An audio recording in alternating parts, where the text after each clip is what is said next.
Welcome to the Focal Insights Podcast Founder Hour edition, hosted by co-founder Joe Pollock. Joe has been in the e-commerce industry for over 25 years. He grew and bootstrapped his own startup to a successful exit. Founder Hour episodes go behind the scenes to learn how some of the best e-commerce brands were founded, grown, and operated straight from the founders themselves. Founder Hour is brought to you by Focal Software, a new generation ERP and operation suite for e-commerce brands and third-party marketplace sellers. Focal was built with SMB brands and marketplace sellers in mind to help them grow profitably. Now let's welcome our host, Joe Pollock. Hello and welcome to the Focal E-commerce Insights podcast, where we chat with e-commerce entrepreneurs about business, selling online, and how to overcome challenges for success. Joining us today is Amelia Allen. Amelia has an undergraduate degree in communications from Gonzaga University and a master's in kinesiology from Louisiana State University. She was a professional athlete in volleyball prior to launching Akbar, which she founded in 2023. Is that right, Amelia? 2023? Yes. Right? Okay. Yeah. In the first 6 months of business, Akbar went from 0 to 50 retail outlets. So you hit the ground running. Recently had a 264% increase in online sales. So we'll want to hear more about that. Akbar partners with the LA Food Bank to donate one meal for every bar purchased. And Amelia currently resides in Hermosa Beach, California. So that makes sense with the LA Food Bank connection. You're right there on the beach. Very nice. So Amelia, welcome to the podcast. Thanks for having me. I'm excited. All right. Well, we always start off these chats with learning a little bit about how you got started in business, because everyone that's an entrepreneur or run their own business, there was some motivation at some point. Did they start in a 9-to-5 and got sick of it? Was it always something, a burning desire that you had? Or why don't you tell us a little bit about how you went from your previous life, or maybe you just got straight into entrepreneurship? Let us know. Yeah. So I guess the mission of Akbar is really what drove me to launch it. I don't know if I knew that I was going to be an entrepreneur. I think I just wanted to play volleyball for forever, and that was kind of the plan. In 2020, I was supposed to go play overseas again, and my season was canceled. And because of COVID, moved with my sister Ashley, who is a school teacher. And she teaches first grade in Spokane, Washington, which is a nice area, not somewhere that you would ever expect has such an issue with hunger. But when the COVID lockdown happened, her biggest obstacle was not the online teaching, it was getting her kids meals, because 90% of her students were on school-funded lunches. So for a lot of them, that lunch that was provided at school was the only meal they could really rely on. So I watched her and so many other teachers set up food drives. My sister drove around baby formula. She drove around meals. Until I saw that, I didn't realize what a huge issue the hunger crisis still was in the US, and had a bunch of time on my hands because it was COVID. So started doing more research, and I just couldn't make sense that we live in this country that has so much abundance, yet we have so many people going hungry. And that's when I learned about the relationship between food waste and hunger, and that we actually do have the resources to feed everybody, but right now we're wasting over 40% of the food that we produce. And so if we could close the gap between food we have and food that we're wasting, we could actually close that gap of the number of people we need to feed. So I learned about that, and I thought, holy cow, if I could create something that could educate people on this, so many people would care about it, because I didn't even know that was happening. And I thought, okay, what better way to do that than a product? What better way to do that than a product that's upcycled, to show the impact that reducing waste can have. And being an example of one of the ways we can reduce food waste. Okay, how about we add in an element of a meal donation to really show the impact that just one bar can have? And so that's kind of how I ended up being an entrepreneur, not as much in the form of, I feel most of the time you hear people that they just want the freedom, the flexibility, they're sick of their 9 to 5. I do agree with all of those things. I couldn't have seen myself in a 9 to 5, but my journey really began with that experience with my sister, and that's what drove me to create this protein bar.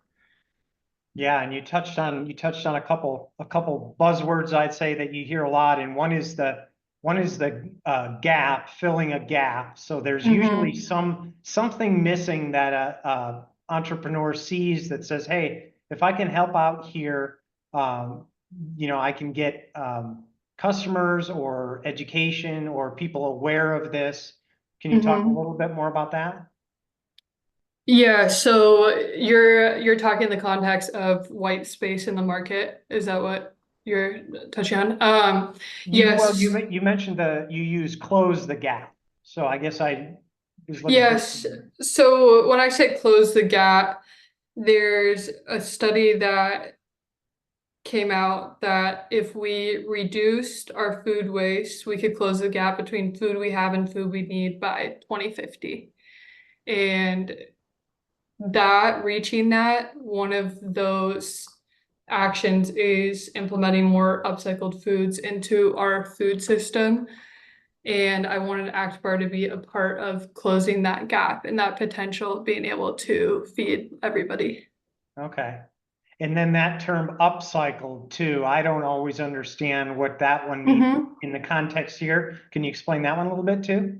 Yeah, absolutely.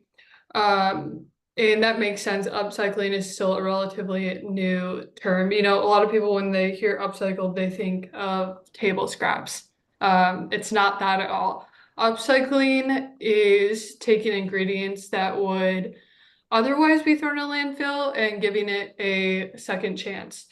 Where we find these ingredients is a lot of the time the byproduct of the production of some of our favorite foods. So let's say we take the pulp that's left over from juicing, or in our case, we take the grains left over from beer production. So once a majority of the sugar and gluten has been sucked out of the grains to create the beer, what's left over is this high protein, probiotic, flour-like substance. We take that and we use that as the base of Act Bar. Now, aside from the nutritional benefits, what does that mean in terms of waste production? Well, it takes 300 gallons of water to grow just 1 pound of virgin grain.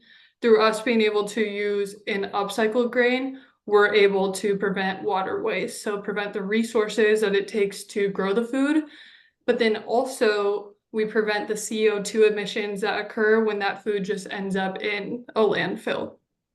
So when you hear about upcycled ingredients, I went into depth about grains, but it goes for pulp, it goes for ugly fruits and vegetables. People are taking the peels from different fruits and vegetables. They're taking weird shaped cacao nibs. It just keeps growing. It's a really cool industry. If you look at it as far as, the business side and the white space, and you look at the trajectory of upcycled certification, the upcycled certification is actually growing at a higher rate than the gluten-free certification or the non-GMO certification was when it was first introduced into the market. So the trajectory for this certification is really, really skyrocketing. We're seeing a lot of big scale retailers being interested in upcycled products, which is how we've been able to have so many opportunities with retailers off the bat being such a new product. Yeah, that's great. And the example you gave there was really good too, the amount of water needed to grow grains. Well, whoever processed those grains initially, they took care of that for you. So that part's out of the way. Yep. Yeah, Okay. exactly.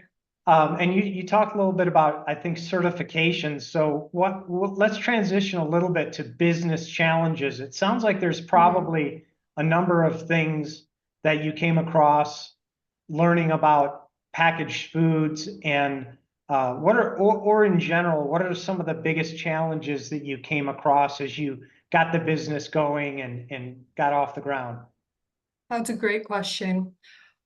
What we struggled with the most initially in scaling was finding a manufacturer.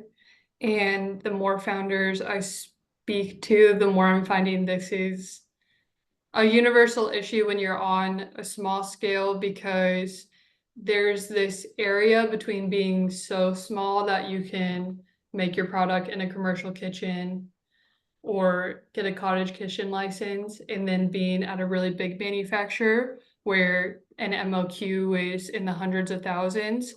Finding a manufacturer that makes product for that in between number of units is really challenging. So we were delayed in our launch 8 months trying to find a manufacturer that was bigger, because when you're a small business like us, we don't have the time to be making, as you grow, you don't have the time to be making these bars like hand, like how we were originally doing it. Yeah, I You was have going to to find a ask if you were machine. in your sister's kitchen in Spokane making these by hand and wrapping them in cellophane or how. Oh, no, I was testing, I was recipe testing there, but I didn't actually sell any of these bars till 2023. Okay. So, yeah, we never actually made it in our kitchen, but we did have a commercial kitchen where the bars were being hand cut, hand sealed when we very first launched, and we only lasted about 3 months doing that before we had to find a bigger solution. So that was honestly probably the most challenging thing we've come across so far. So you had a manufacturer, baker, or whatever, to create the bars. They wanted a higher order, so you had to commit more capital or cash to do that, but then you had to the Mhm. risk of the inventory. So how did you solve that problem? Did you Yeah. try to get pre-orders or get into the retail outlets that you got into so quickly? We got really lucky that we ended up finding a manufacturer that was just launching, and because of that, they were willing to work with us on their minimum order quantities. So our minimum order quantity for our current manufacturer is only like 10,000 at most, which is pretty unheard of. So we got really lucky that we have somebody we can scale with when we're only at 10,000 units, but they could also make 100,000 if we needed them to. So we got so lucky, and it's right in San Diego, which is 2 hours away from me.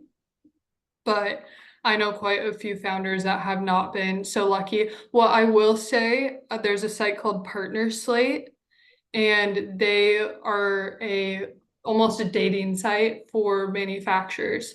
So if there are founders running into that issue, that is a website that helped us a lot. Yeah, you mentioned you got lucky, and you do hear that a lot too. People starting businesses, once in a while, you do get lucky, and that Yeah, certainly helps. yeah. Okay, how about as we switch a little bit to e-commerce, um, were you going to sell online from the beginning, or what was your plan there, and how did e-commerce come into your business? So to be honest, so we've always sold online, but we've always been until recently retail focused, and online was more to get a test and a feel for our product. So when we were still very early phase in developing the bar, we sold online, but we didn't put ad dollars behind it. We didn't put a whole lot of effort behind it. We just wanted to get bars into people's hands to try and then figure out how we could improve the product before we went into retail. So we kind of used it as a development. Now our goal for 2025 has been to really grow our ecom. So for the first time, we're trying meta ads. For the first time, we're really implementing a social media strategy, trying to be really active on Instagram, LinkedIn, getting an Instagram shop set up for the first time. So, and we're seeing, a great payoff from that. Honestly, so far with Meta ads, I haven't had a huge return. It's helped our awareness, but it has not necessarily led to sales. Just organic social media has really impacted us in a positive way. Um, and like I spoke on in my notes, we've seen in February so far, we're already up 226% on from our average sales, and we're only on the 12th of the month. So we're having a really good month that way. I would love to learn. I know there are quite a few people that are using Meta ads really effectively. That's not us yet, but I would love to learn how to get those to be more effective. Yeah, that's tricky stuff, and it's can be very expensive, the Meta Yeah, advertising. yeah, that's for Oh, sure. okay, so are you just selling then as far as channels go? Is it just through your own website right now? Right now it's E-commerce, our e-commerce wise, online. Yeah, right now it's our own website. Right now we're in the process of getting approved for Instagram Shop, if you're familiar with that. Mhm. We were on TikTok Shop, but we spoke about this before, but I deleted my TikTok and now it's illegal to download it again. So, or Yeah, it's not illegal, but you can't find it on the App Store. So right now we don't have TikTok Shop, although I would love to have that as well. yeah, yeah. And you talked about early on selling online because when you talk about selling online, you hit on a couple things. You can get more brand awareness. That doesn't Hmm. necessarily equate to more revenue. You can do product market fit testing. Hmm. You can gain market share. That does relate to revenue. But on the product market fit, you touched on that. Talk a little bit more about what you did there. How did you get feedback? Was the idea to just see how well it's received, or did you need specific feedback on how it tasted, the texture, what were you going for there with that initial run at it? Yeah, I wanted specific feedback on taste, texture, how the bar was doing over time. Um, at the time, we only had two flavors when we launched, so I wanted feedback on what the third flavor should be.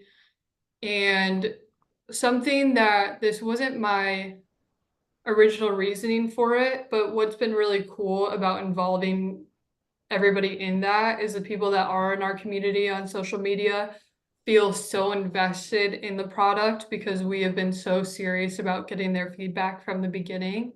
So, yeah, it really was on just taste, texture, flavor because every single mentor I had said that taste is king and that taste is what will always matter more than everything else, more than the upcycling, more than the donation, more than the packaging, is just the taste. Yeah, and with bars, I think texture is a big one too. Mm-hmm. Yeah, yeah, that's for sure. Okay, so when we talk about getting that kind of feedback, usually some tools come into play because when people buy something online, they get their product, they go away, they eat it, but you've got to then get them to re-engage to share their Mm-hmm. experience. Did you use some tools to make that happen for you? Yeah, we used email, but what we also did is we used on Instagram, there's a tag you can use where people can answer questions directly on stories. So we actually got the most responses off of that. I would just post and say, if you ordered this last week or the last 2 weeks, what did you think of the taste? What did you think of the texture? Do you like how the packaging looks? And people are way more receptive in our case to answer on Instagram than they are just in email. Mhm. Um, and then it's cool because you get into really good conversations with them. And I think as an entrepreneur, what I've learned and the advice I give to any of my friends that are starting something similar is it's really good to get the feedback of as many people as you can, especially early phase, but also know that there's not everybody that will always love your product, and that's okay too. That doesn't mean you have a bad product, but I guess, for example, we're an all natural 12 grams of protein vegan bar. We don't have anything unnatural in our bar. We're not a Quest bar. We will not be for the market of people that just want 25 grams of protein, no matter what it tastes like, no matter how much aspartame is in it. that just want to hit their macros, the gym bros, as they say, that that's never going to be our market. And I used to like really, really take it to heart. If, I came across a gym bro at Equinox, because we're sold at Equinox, and they didn't love that we didn't have 25 grams of protein, but that's not who we're trying to market to. That's not who we're going to be as a company, and that's okay. As you were getting that feedback, did anything really surprise you that caused you to do any big shifts in any of those big items, texture, taste, packaging? Yeah, yeah. Our bar is so much better now. It wasn't bad, but it wasn't staying soft over time. And so I've had to learn quite a bit about food science and understanding water activity and moisture levels and testing with food products to make sure that our texture stays soft and consistent. And so our bar at first, it would taste great, but it would dry out after a month. Now our bar stays soft through its entire shelf life. So that was probably the biggest change we made. Um, Maybe one of the other changes is, gosh, we simplified a little bit. We had a lot of ingredients in our first bars, and not bad ingredients. I just wanted to throw every superfood in a bar that I could. But you start to learn that, one, that doesn't necessarily make the bar better, and two, when you're running the operation side as well, the more ingredients you have, the more complicated it gets on that end. So the simpler, the better, if you can have a product with less ingredients. Yeah, yeah, especially with all the superfoods, you wanna have that on the label so you can check every box that people are looking Yeah, for and yeah, exactly. cover all the bases. Okay, well, as you are increasing online sales so rapidly, I'm just curious, the global e-commerce market right now is over $6 trillion worldwide of all sales, going to 8 trillion in a couple of years. So it's really growing. Do you have any plans to expand more online? Are there any marketplaces or retail online components of retail outlets that you're looking into, or what are your plans for the future of e-commerce? Yeah, I think in the most immediate future, if we could get on Thrive, that would be great for us. Thrive, Misfits Market, those are two natural online grocery platforms that are great for us. Long term, Amazon is definitely in our plans. Right now, financially, it doesn't make a ton of sense, but I think most business owners, you would be crazy to not have that somewhere in your business plans, because you know how many people shop on Amazon now? I mean, almost everybody gets everything from there, whether you like it or not. I don't love that that's how it is, but for right now, it's the reality that we're living in. So I think Yeah. long term, that's a platform we need to get on if we're going to keep growing our e-commerce.